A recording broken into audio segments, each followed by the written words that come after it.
stop at this beautiful scenic place. Let me just show you real quick. And Mr. Mando decided to run off Ash's leash. I was holding both the leashes in my hands, but Mando started pulling like he's pulling a sled. Down the hill, straight into the dirtiest water hole ever. Mando's just obsessed with water. He was just hanging out there. We couldn't even go there because there's like all kinds of plants in between. It was like really Like high bushy. grown. Summer brought some cookies and we were pretending like we were giving the cookies to Maui. We were like, good job, Maui, good job. Then Mando heard it from down there and started running so fast for the cookie. You have to show him that you're giving a lot of cookies to Maui. And when he came, he was literally covered in like sludge. And it's still making the whole house stink. And we've been trying to find like a groomer for them for like so long. Every time we called in Florida, they're like, yeah, there's a 2-week wait list. Would you like to get on it? So we're really hoping that in Wyoming they have opening. We are currently near Rapid City. Maybe we should throw away this dog bed. Yeah, that's also. I've been eating ice cream or drinking milkshakes so far every day on this trip, and I'm slowly starting to think if that's the reason why I'm not losing weight. That could be a possible cause. I'm not willing to admit it to myself yet though, because it's too warm. It is. I think if we were to drive this back to Florida, we definitely need to get the AC working in a way that it works when we are driving. Not just when we are plugged in. If we don't do that, we're gonna die. We're gonna because it's gonna be melt. like June or July. It's gonna be oh crazy. My god, it's gonna be even hotter. You need to tell them where we are. So we are in Rapid City, South Dakota. South Dakota. And it's 2 hours away from Mato Tipila. We are extremely excited. We're gonna be there before they close, I hope. I can't believe that we're now actually close, man, because like the whole time we are driving with this girl of Mato Tipila, and now we're getting there. I kind of don't like it. Then is the road trip over then, or what? The journey is coming to an end, but the destination is here. And the destination is the journey, and the journey is the destination. That's right. That's right. You should see how Mando is trying to get to this ice cream, like all of his life. So that's the thing about Mando. Anything he does with all of his life. Like everything he has, full force, 100% into it. That's what I learned from him. Yeah. It's part of inner engineering. It's a reminder every day. Yesterday, like when he ran away from the leash, he was 100% running, wanting to go into that water. He was so determined. And he succeeded, you know? So that's something I can learn from Mando.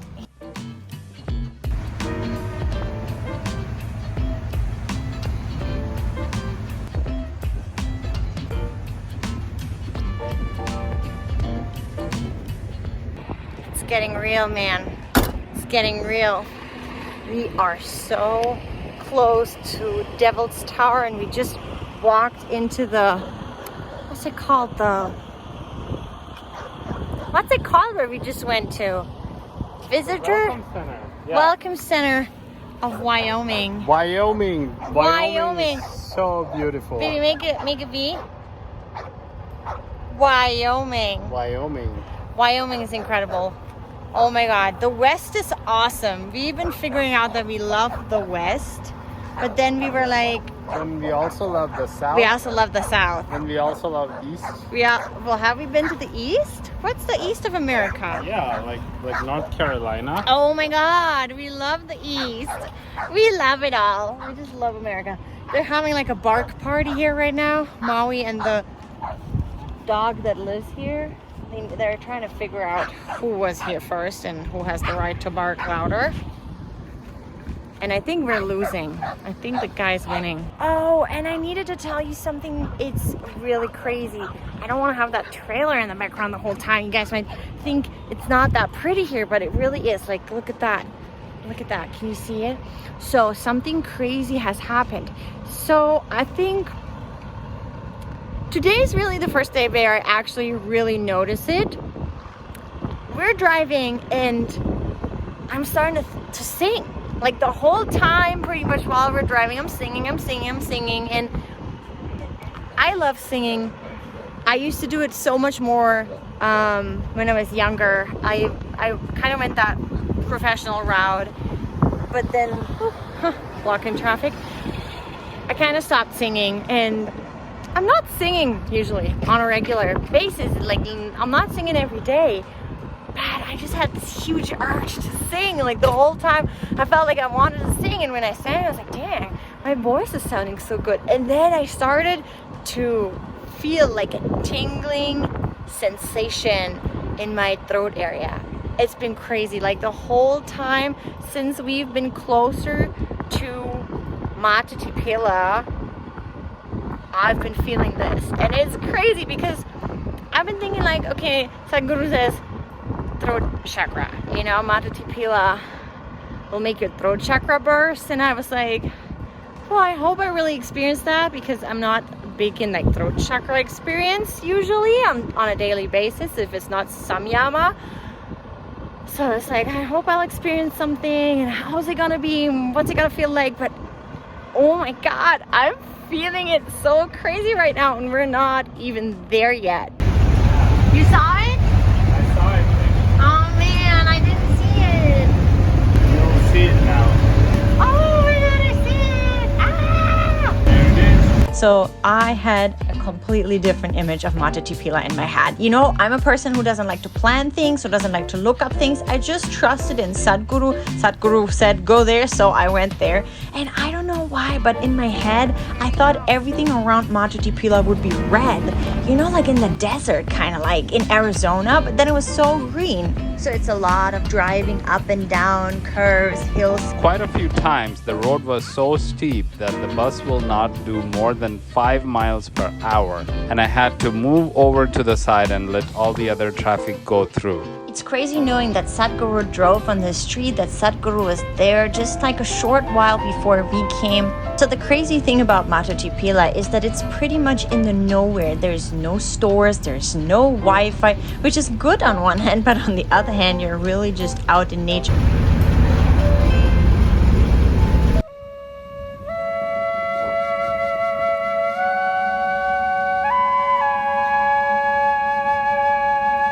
Mato Tipila,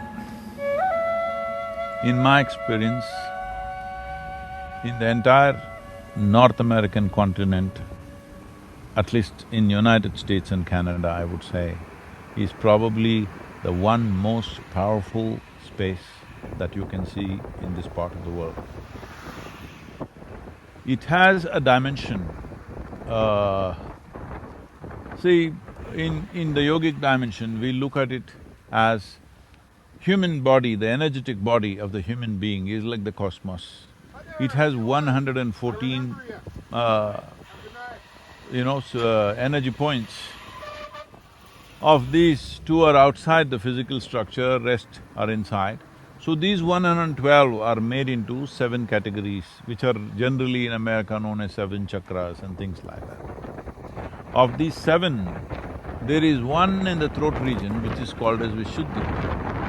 I would say for 99% of the people, this Vishuddhi remains in the seed form, it never sprouts because it is a power center. If you know something about Indian culture, the first yogi in India was called Adi Yogi, which means the first yogi. Actually, we have erected a 112 feet tall face, which is the largest face on the planet actually. I don't know if you've seen that, you can see that image in the thing, it's a 112 feet tall bust. Because he is the first yogi, to honor him, because he gave us the technologies for well-being, how to handle human well-being from within. So in this, he is also called a person who is powerful in his throat, and his throat is blue, and there's a snake around his throat, all this imagery. Why this is so is, this dimension we called Vishuddhi is one dimension which in the throat center needs maximum amount of skill and capability to evolve. What I saw, I was there on the full moon night in Mato Tipila. It was explosive dimension of Vishuddhi or the throat center. Anybody who has done any kind of a little bit of search with that energy around would naturally become an exploration of mysticism is very natural. Because this culture, the Native American culture, has not written down anything, everything is oral culture. Now if one person has realized something, unless he finds another person in the next generation to pass it on, it kind of gets lost. Which is also a good thing in a certain way, because written down distortions will happen. But when the entire culture went through an upheaval for generations of people, probably 10 to 20 generations went through a whole upheaval, that culture could have been broken. But even now I'm saying, especially Tab, you are a singer, you must spend minimum 3 days at this Mato Tipila, especially on the full moon night. I'm telling you, you will realize something tremendously powerful. Anybody who realizes or opens up the throat center, their ability to connect with life, I'm saying when I say connect with life, you can touch beyond your physical reach, literally touch. So, this dimension of life is very, very rare. There are various centers in the world which activates different dimensions, but the throat center being this powerful is hardly 2, 3 places in the entire globe, I'm telling you. I was just amazed. The way it is reverberating with this dimension of life is just absolutely amazing. I do not know how it has happened. Nature has done it. In India, we create our own structures. We create consecrated structures to reverberate this kind of energy, but what we make is of small proportions. But here it is standing in such a magnificent form, and this in many ways, I've spoken in detail about this, I don't want to go into the detail. This in many ways, whether tribes were from the plains or from the mountains, from the coast, wherever they were, this has influenced the entire culture in a huge way, because when I hear the Native American voices, what I see, I have no scripture in my head, I don't have any bookish knowledge or religious knowledge. All I have is, I can feel the place with my eyes closed. One thing that I see with the voices, the way they're going about is, they're expressing their voices along with the geometry of the land. When you produce a sound which is in sync with the form that you see, then we say this is a mantra, because now the combination of sound and form are working together, and suddenly it becomes an explosive force. So, when I see the Native American music and the terrain that they were looking at and making these sounds, not always words, just sounds, because sound is important. Words are made up in our minds. Sound is real, sound is a reverb, and sound has a geometry of its own. If you utter the right kind of sounds, it will touch the forms, it will embrace the forms. In this there is tremendous power. This is where I see the entire Native American spiritual process is rooted. Whether people have physically been there or not, it doesn't matter. Because even without physically being there, you can connect with it. If you connect with the land, you can connect with this dimension. And if you connect the land and the sound, you will definitely connect with this Mato Tipila, because this is not a physical thing. There's an energetic dimension to that.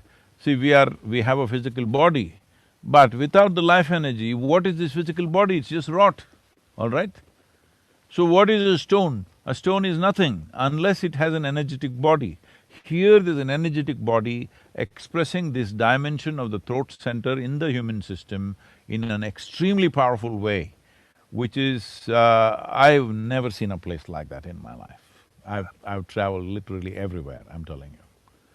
That's amazing. So that's been one of the most profound things, and Cahokia also was a great thing for us to see, because we discovered certain things that what they have done there, and some things that have gone right, some things that went wrong there.